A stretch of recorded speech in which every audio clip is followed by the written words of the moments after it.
রাতভর ইরানে মার্কিন হামলা, বন্দর আব্বাস, বুশেহর ও আহভাজে বিস্ফোরণ, নিহত ৯।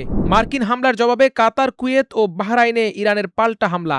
হরমুজের পর লোহিত সাগরও বন্ধের হুমকি, হুতিদের প্রস্তুত থাকার নির্দেশ তেহরানের। ইরানে বড় ধরনের বিজয়ের দাবি ট্রাম্পের, আরাকচি বললেন যুক্তরাষ্ট্র যুদ্ধ অপরাধ করেছে। শহীদ পরিবারকে কোটি টাকা সহ ৩ দফা দাবি এনসিপির। ইরানের দক্ষিণাঞ্চলে রাতভর নতুন করে হামলা চালিয়েছে যুক্তরাষ্ট্র। এতে হরমোজগান প্রদেশে অন্তত ৯ জন নিহত এবং ৯ জন আহত হয়েছেন। একই সঙ্গে বন্দর আব্বাস, বুশেহর ও আহভাজে একাধিক বিস্ফোরণের খবর পাওয়া গেছে। আল জাজিরা জানিয়েছে, হরমোজগানের কেহবারাস্তান সেতু ও বন্দর আব্বাসের একটি আবাসিক এলাকায় হামলায় প্রথমে ২ জন নিহত হন। পরে বন্দরি খামির সেতুতে রাতে আরেক হামলায় নিহতের সংখ্যা বেড়ে ৯ জনে পৌঁছায়। আহত হয়েছেন অন্তত ৯ জন। ইরানের রাষ্ট্রীয় টেলিভিশন IRIB দাবি করেছে, কুয়েত থেকে ইরানের দিকে ভূমি থেকে ভূমিতে নিক্ষেপণযোগ্য হিমার্স ক্ষেপণাস্ত্র ছোড়া হয়েছে। এছাড়া বন্দর আব্বাসের একটি রেলওয়ে সাবস্টেশনে পৃথক হামলায় আরও ২ জন আহত হয়েছেন। রাষ্ট্রীয় বার্তা সংস্থা ইরনা জানিয়েছে, দক্ষিণাঞ্চলের বুশেহর শহরে একাধিক বিস্ফোরণের শব্দ শোনা গেছে। একই সময়ে মেহের নিউজ এজেন্সি আহবাজ শহরেও বিস্ফোরণের খবর দিয়েছে। খুজেস্তান প্রদেশের উপগভর্নর বিস্ফোরণের বিষয়টি নিশ্চিত করলেও এর প্রকৃতি বা ক্ষয়ক্ষতির বিস্তারিত এখনও জানা যায়নি। এদিকে ইরানে মার্কিন হামলার জবাবে কাতার, কুয়েত ও বাহরাইনে একের পর এক পাল্টা হামলা চালিয়েছে তেহরান।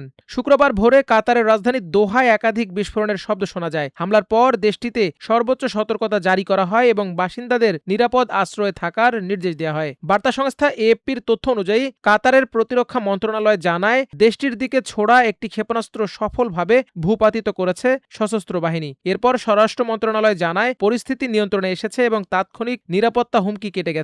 কাতার নিউজ এজেন্সি QN এর বরাতে জনগণকে সরকারি নির্দেশনা মেনে চলার আহ্বান জানানো হয়েছে। একই সময়ে কুয়েতের প্রতিরক্ষা মন্ত্রণালয় জানায়, দেশটির আকাশসীমায় প্রবেশ করা ৩২টি শত্রু ড্রোন শনাক্ত করে ধ্বংস করা হয়েছে। মুখপাত্র কর্নেল সৌদ আব্দুল আজিজ আল আতওয়ান বলেন, ড্রোনের ধ্বংসাবশেষ কয়েকটি আবাসিক এলাকায় পড়ে কিছু স্থাপনার ক্ষতি হলেও কোনো হতাহতের ঘটনা ঘটেনি। তবে রয়টার্স জানিয়েছে, ইরানের হামলায় কুয়েতের বেশ কয়েকটি গুরুত্বপূর্ণ স্থাপনা ক্ষতিগ্রস্ত হয়েছে, যদিও ক্ষয়ক্ষতির বিস্তারিত প্রকাশ করা হয়নি।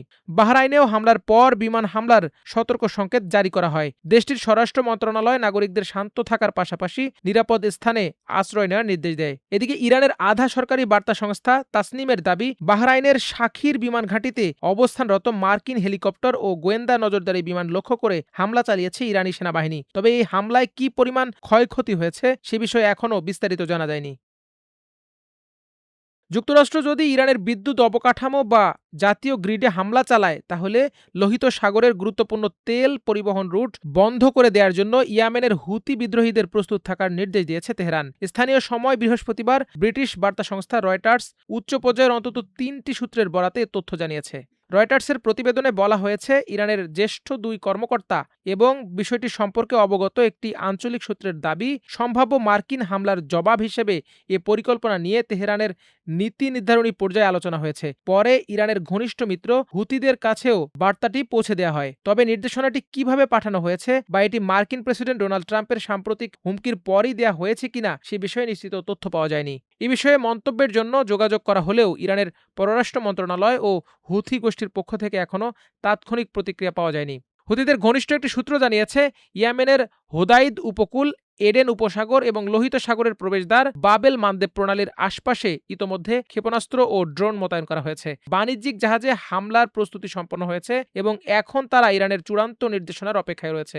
একই সূত্রের দাবি, ইয়েমেনে অবস্থানরত ইরানের ইসলামিক রেভলিউশনারি গার্ডস কর্পস IRGCর প্রতিনিধিরাই বাবেল মানদেব প্রণালী বন্ধের সময় নির্ধারণ করবেন। বিশ্লেষকদের মতে, বর্তমানে হরমুজ প্রণালী কার্যত বন্ধ থাকায় যদি বাবেল মানদেব প্রণালীও অচল হয়ে যায়, তাহলে মধ্যপ্রাচ্যের 2টি প্রধান তেল রপ্তানি পথ একসঙ্গে বন্ধ হয়ে যাবে। এতে বিশ্বব্যাপী জ্বালানির সরবরাহে বড় ধরনের সংকট সৃষ্টি হতে পারে এবং আন্তর্জাতিক বাজারে তেলের দাম নতুন করে ঊর্ধ্বমুখী হতে পারে। এদিকে নিজেদের নিয়ন্ত্রিত একটি বিমানবন্দরে বোমা হামলার জন্য সৌদি আরবকে দায়ী করে সম্প্রতি দেশটির ওপর ক্ষেপণাস্ত্র হামলা চালিয়েছে হুতিরা।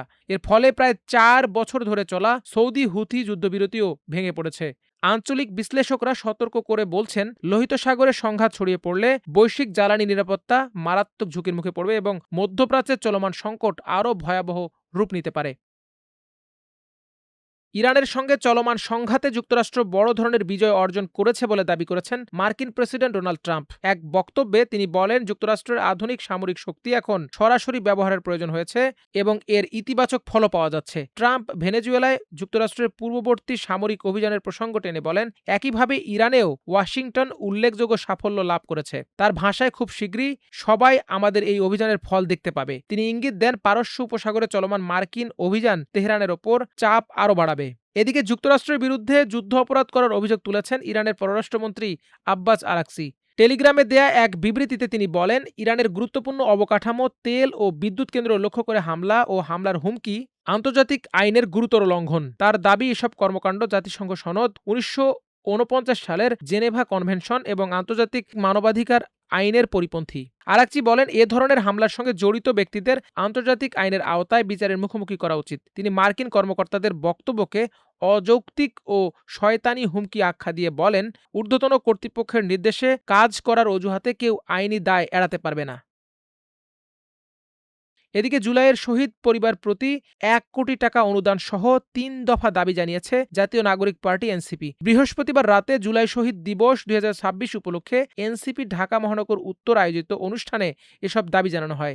এনসিপি ঢাকা মহানগর উত্তরের আহ্বায়ক আরিফুল ইসলাম আদিব এসব দাবি জানান। আদিব বলেন, প্রথমত, প্রতিটি শহীদ পরিবারকে ন্যূনতম 1 কোটি টাকা প্রদান করে আর্থিক সংস্থাপন ব্যবস্থা করে দেয়া। দ্বিতীয়ত, শহীদ পরিবার, আহত যোদ্ধা ও আন্দোলনের সংগঠকদের নিরাপত্তা নিশ্চিত করতে হবে। তৃতীয়ত, সরকারকে ঢাকা মেডিকেল কলেজ হাসপাতাল সহ আন্দোলনের হটস্পটগুলোর আশপাশের চিকিৎসকদের সাক্ষ্য প্রমাণের ভিত্তিতে ডিটেইলস ডকুমেন্টেশনের উদ্যোগ নিতে হবে।